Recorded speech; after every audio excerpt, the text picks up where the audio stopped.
It is time to go behind blue eyes. Stephen Roach, how are you, my friend? Timmy, I've never been better, mate. What about this competition? It is going to be, at the end of the comp, survival of the fittest. It's cracking, isn't it? All the new rule changes, the one referee. It's been so good to watch. And I don't mean just the top of the pops, but all the teams, all the games. Yeah, no, it's been outstanding, mate. I thought when they brought the corner post rule in, it was one of the big significant rule changes over a long period of time. But I reckon this one's equalled it. I've loved the footy. I've loved the openness of it, the offloading ability of all the players, and fatigue setting in. I've loved the game. Stephen, sometimes when I see these wingers score tries, I almost do an ACL sitting on the couch. Yes, Nadia Comaneci would come to mind, wouldn't she? Right? Remember our great mate Alan Jones mentioning Nadia, the perfect 10. Oh, yeah, from the Russian judge. Or Rudolf Nureyev, the way they fly. It's just phenomenal. All right, well, let's talk about a winger. Nick Cotric, he's off to the Bulldogs. Played for New South Wales. He's done a lot with Canberra, including playing in the grand final. That's a good signing. Where do you think he'll fit? Yeah, I think it's a funny reason for him to leave the Canberra Raiders. Now, if you have a look at it now, the back three are the most important. Centres, they used to be a decade ago the most important nearly in the whole side, but now when you have a look at the back three and playing in the wing, probably is more important than playing in the centres. I see with how they finish tries and how they bring the football back. So I'm interested to see whether he wants to play in the centres, and that's one of the reasons that he went to the Bulldogs, or he might have wanted a fresh start. But if I was him, mate, I might have stayed at the Raiders. They look like they're going to be good for the next decade. Yeah, definitely. And that was and I will talk to you about that win because it was an extraordinary win, but a show to everyone by Ricky and his team that, hey, if you're going to give up on us, don't do it, because we're not giving up. But it's interesting because he is pretty versatile, isn't it? Because they've got Wateni Zalesniak. You could put him fullback, winger, or centre, couldn't you, Cotric? Yeah, no doubt about that, mate. And he's the modern version of the modern day 105 kilo winger that just loves running the football back.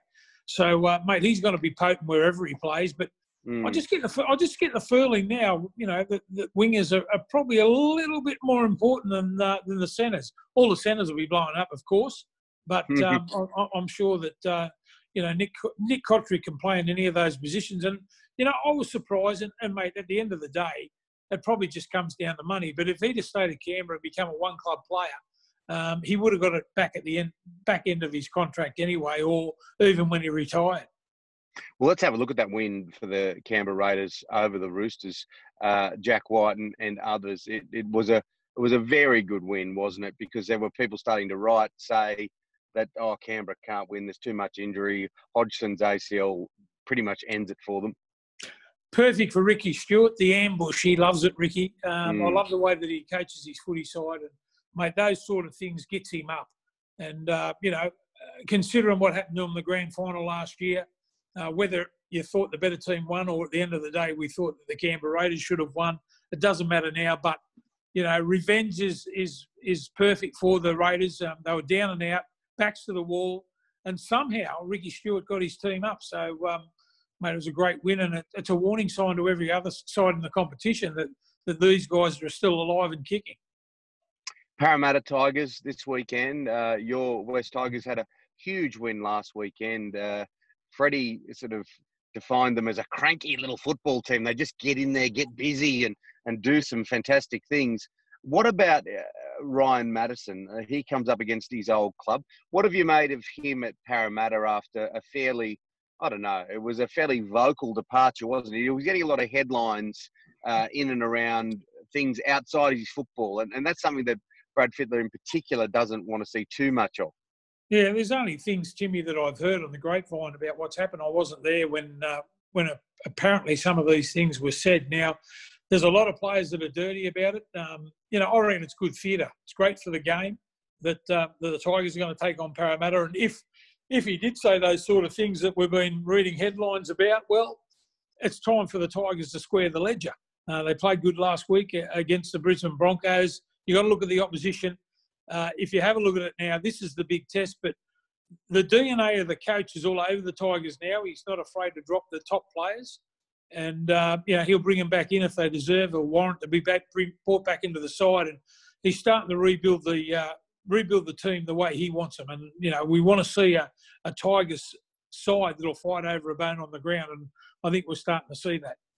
And Ryan, he's certainly got the ability, hasn't he? And he's letting his football do a bit of the talking at Parramatta, and that's what you'd probably like to see more of going forward, wouldn't you? Just settle down, play your football, and that's what would probably get him that Blues jersey if it's there. Yeah, it's a big test, Freddie's fired the warning shot over the head too that just told him what he wants and what he doesn't want and what he doesn't want him to say. So, as you said, the football does the talking. I'm a little bit worried being a Tiger supporter about Manly beating Parramatta last week. Parramatta got a fair few players back in Moses and Ferguson and all those sort of guys. So this is the big test for the Tigers. But, hopefully they can, play well and beat the Parramatta side for the second week in a row.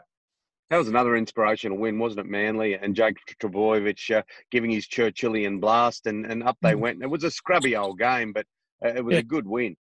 Yeah, that's why we love Jakey. He puts his heart in his sleeve, and, you always know what you're going to get from him. He's as tough as teak. If you sat down and picked out, the best Manly side ever to play, he'd be in the 17, no doubt about that. So he's still got a long way to go in his career.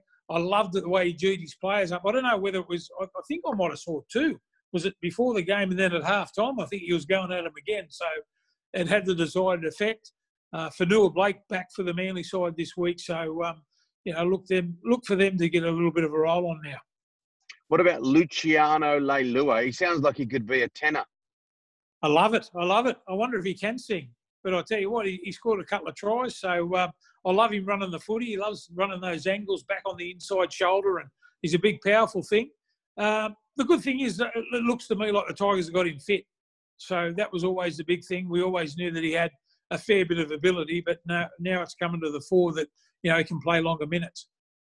Yeah, and I think you just mentioned Michael Maguire, and he's getting his DNA all over the Tigers and their performance. And he's a classic case, isn't he, Luciano Leilua, because we only heard things about his brother, really, and he's get some traction now. If you just on Maguire, if you're looking for the coach of the year, I reckon there it is. I know the comp's got a fair way to go still, but I always look at the personnel the team's got. It's probably a lot easier to coach a side that's full of superstars.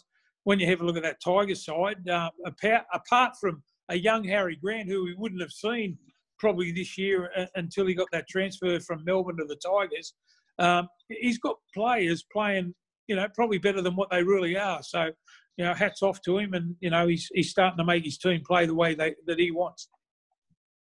His brother's got some ability, doesn't he, as well? I know he loses his rag a bit, but boy, BJ, he's intimidating. Yeah, he is, mate. And that's what you want in your footy side. He just goes over the top a little bit, mate. I can vouch for that sort of stuff too. But happens at my joint when the kids don't do the washing up blocker. Exactly. You clunk their heads together and away you go. But I just hope that he's learnt from this. He's always been real aggressive, and I like that aggressive style of play. But, sometimes, you go over the top a little bit, and hopefully when he comes back, he can see how good the Tigers are doing, and he slots straight back in and he makes a contribution. Yeah, no, he's certainly a talented player, and I think you'd be buoyed by the fact that the West Tigers are starting to look very good. When I say it happens over the washing up, I tend to yell very, very loudly. It sort of wakes everybody up. Adam Clune, good player, and with Hunted Hooker and, Cameron doing what he's doing at the back of the scrum for the Dragons. I think they got the fit right. It would have been hard for a young bloke to come in there, and you need a little bit of a hand, especially you come in as a halfback and start to run the show. From all reports, he was a good player in the lower grades, in the reserve grade. So he's taken that experience that he's learnt from the lower grades into the top grade now, and mate, I like the way he digs in the line. He's got a good kicking game. I think the Saints have got that balance right. They didn't play great last week, but somehow found the win at the end of the day. So, I like Clune. I think he's very skillful. I think he's got a good kicking game. He can run to the line. So I'm sure they've got a good one there. And mate, he looks tough enough too. He digs into the line, dances in the valley of death, as I say. When you take the ball right to the line and you get bashed, he gets up pretty quickly. So pretty good cut in his head last week. I always watch for those things. Got wrapped up, kept going. So, a big tick to Clune. Cameron McInnes, look, some people were talking about, whether hooker was best for him or the back to the scrum.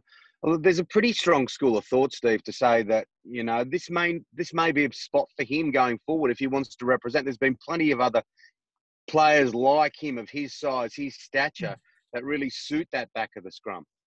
Yeah, we've got a million back rows at the moment. Therein lies the problem. How are you going to fit him in somehow one day?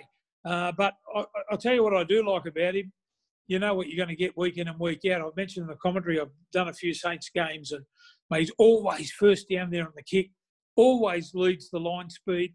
And, mate, I think you can put him anywhere and he's going to play that style of footy. I like him. So, yeah, but when you have a look at it, you sit down and you write a list of all those players in the back row, gee, it's going to be hard to fit him in. Lots of them. But as you say, and you mentioned it earlier in the podcast, that it is going to be a bit of a battle of attrition this year. And with Origin at the back end of the year, we're a game with, injuries. So you don't know who's going to be available, do you? Well, that's the thing too, Timmy. That's all you can do week in and week out. As I said, you know what you're going to get from him. And mate, all he can do is go out and play his best every week. And, mate, he's nigh on their best player. I love the way that he plays. And as you said, injuries, you never know. You never know. You get your call up. When you get your call up, you got to be ready. And I think he plays that style of game that if he does, he'll be ready to play. Some speculation in and around the media that with that Toronto team folding because of COVID-19, that Sonny Bill Williams may be a short-term drag. And I tell you what, they'd love it. If there's any truth to it, wouldn't they love it? Yeah, but wouldn't the Tigers love it? He'd look beautiful in a bit of orange and black. Wouldn't he? Wouldn't he look fantastic? I've heard reports and all that sort of stuff. I've watched him play over there with the Wolfpack, and mate, obviously he would be playing with better credentialed players. So, mate, I reckon Sonny Bill, maybe he mightn't be as good as what he was, but I wouldn't rule out buying him at a club. I think he's still got something to offer, considering that the players that he played with would be, and no disrespect to the Wolfpack, would be a lot better than the blokes that he was playing with over there. Yeah, and one thing about him is he's just so tuned into his body, his fitness. So you're going to get a machine. Yeah. It'll be interesting to see what happens, mate. Just mark this space in the next couple of weeks. I'd love to see him back in the NRL. Jack Johns, look out for that name. Son of Matty Johns, name for the South Sydney side. I saw his younger brother, Cooper, put up something on Instagram saying it's the culmination of a lot of hard work. And a lot of people don't see that. They might, because any time a name like that comes through, they tag it to a famous dad or a mum. But this guy's worked real hard to be there. He's 22.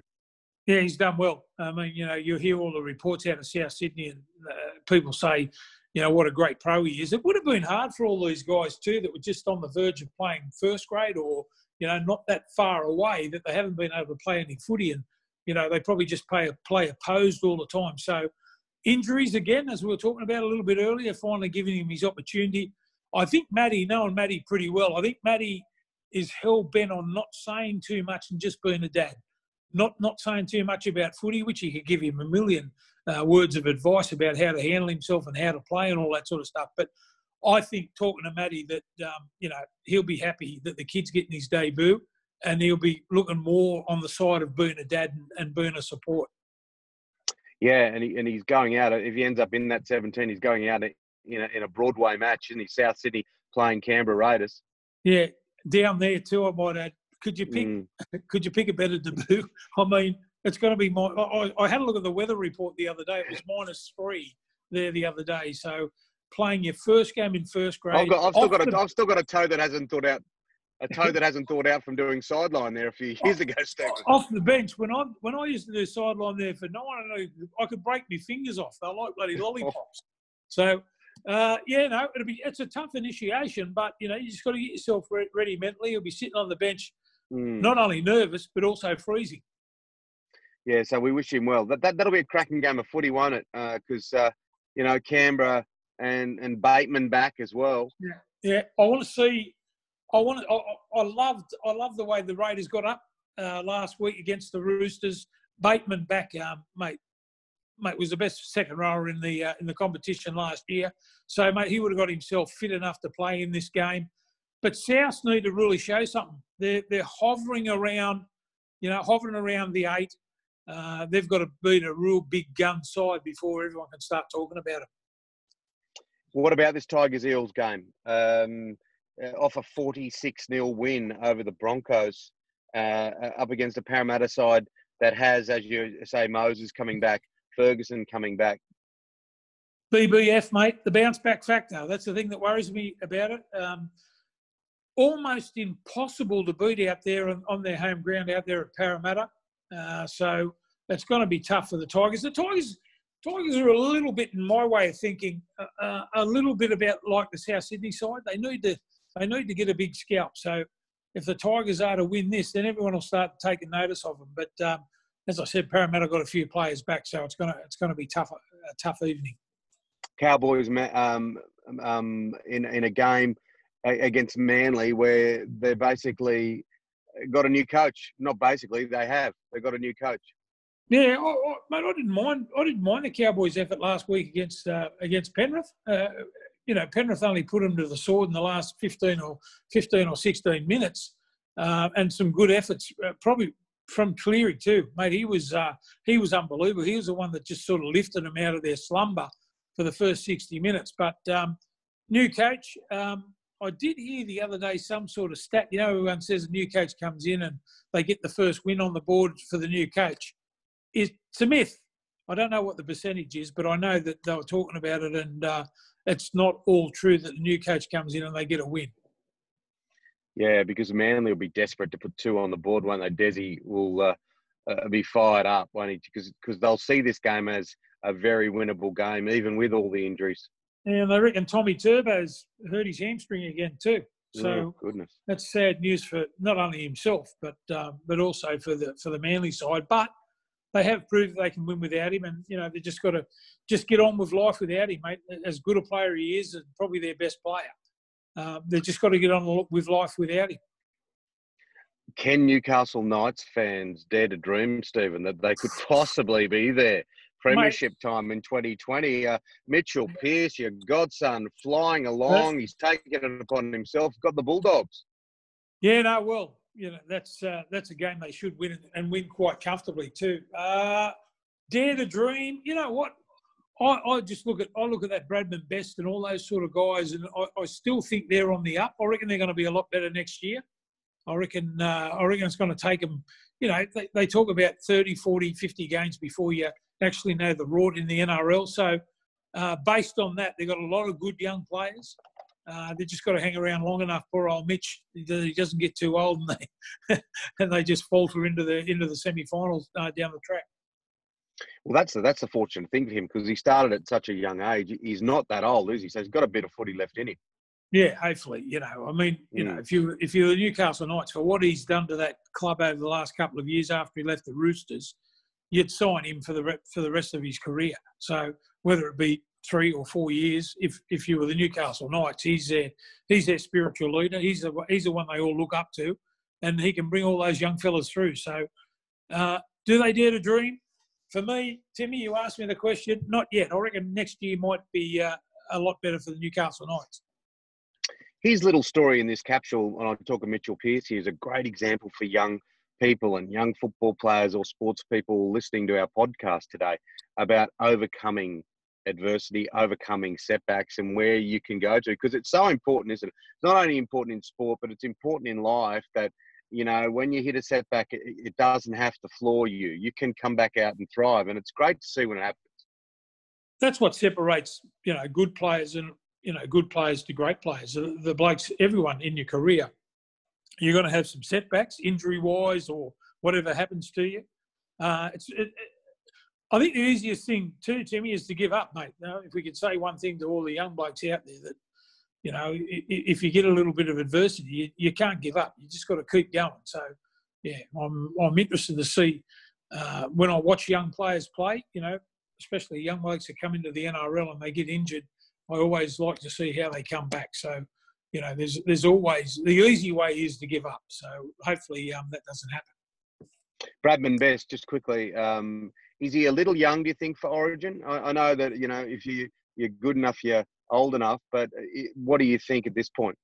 I'd be bringing him in and giving him a little sniff. He does that anyway, Freddie, doesn't he? Brings a lot of an extra few players into the squad and just get them to hang around and have a look how all these guys prepare. I'd be surprised if Bradman Best wasn't brought into that category, and I wouldn't be surprised if he doesn't play for New South Wales in the next couple of years. Well, we've successfully gone behind blue eyes. We've gone back to the Montreal Olympics with Nadia Comaneci. We've danced with Rudolph Nureyev, gone to the Valley of Death, and we have dared to dream today, Stephen. Good on you, mate. Throws the pass. He's got it back to you-know-who. Tedesco.